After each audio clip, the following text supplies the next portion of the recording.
Even when you feel low, you can still go. Even when you feel slow, you can still go. Even when there's no hope, you can still go. I never answer to no, man, I still go. Go, go, go, go, go, go, go, go, go, go, go, go, yeah, go, go, go. Chasing odds till every single day. I'll be making moves till I'm buried in my Let's fight. System, I don't want to save. I've been doing shit the highway, and on the driveway is a nice range. Cause I've gone through the climb, I invite pain. You'll never hear me, bitch, nah, I don't complain. Just gotta flip a switch and you can go and obtain anything you want. Ready, bro. Firing all cylinders. Reaction time there, speed there. Spoke. That's what got him ready. Spoke. Yeah. Even when there's no hope, you can still go. I never let see no, it'll still go.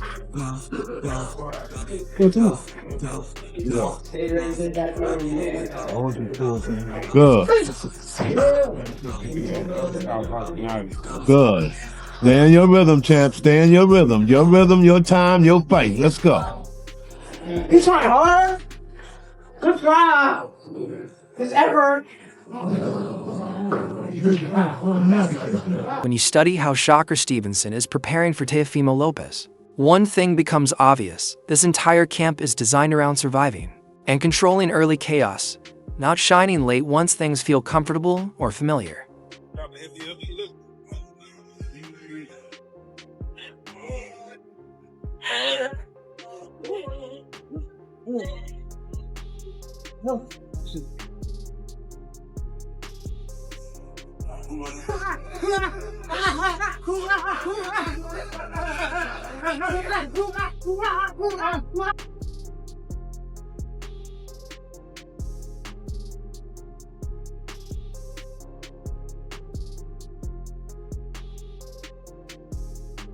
How many rounds you do today? 17, right? Yeah.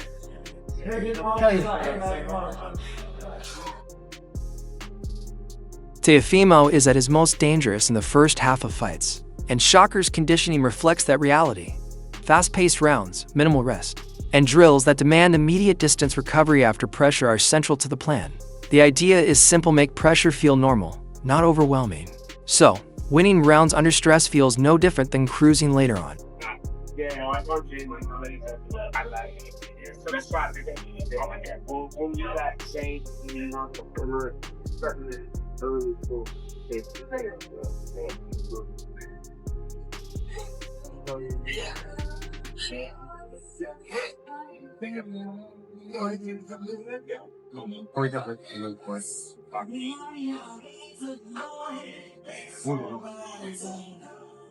I got you on my time.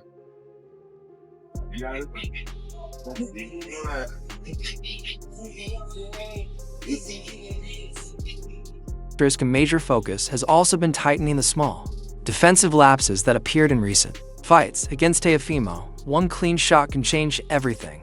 That's why every jab, every check hook now ends with an automatic step out or angle shift. No standing still to admire work.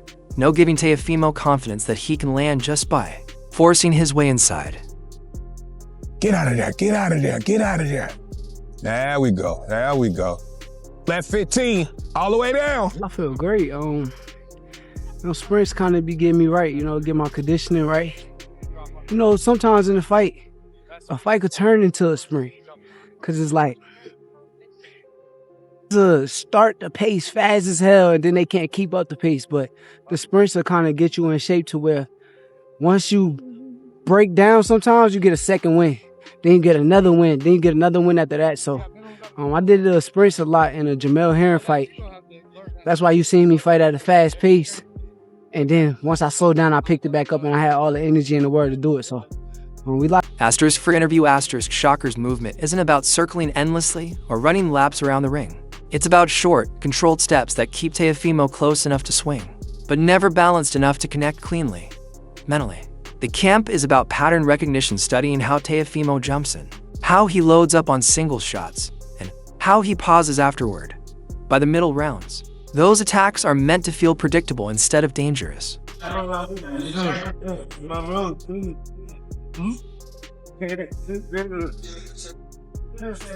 Plan isn't to knock Teofimo out or overpower him. It's to make him miss early, touch him back every time, and slowly drain his confidence until those explosive bursts begin to fade. In simple terms, Shakur is training to make Teofimo work harder for less reward, until the fight becomes frustrating, controlled, and stacked in Shakur's. Yeah, let's do the rest centered up, I think. Oh, centered up? Okay, yeah, sorry. So he's looking right in the camera? Yeah, because he's talking. Yeah, I win a punch or no. For sure. Do you believe your opponent underestimates you? I think my opponent is underestimating me because he said that I'm a slow one. He thinks that I'm too small. This is where the calm logic of Shakur Stevenson's preparation collides with the noise around the fight. Once you build a camp around surviving chaos without panic, the debate stops sounding theoretical.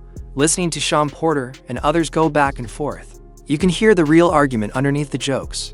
We say we want savagery, yet we punish fighters who survive too cleanly. Shakur is extremely smart.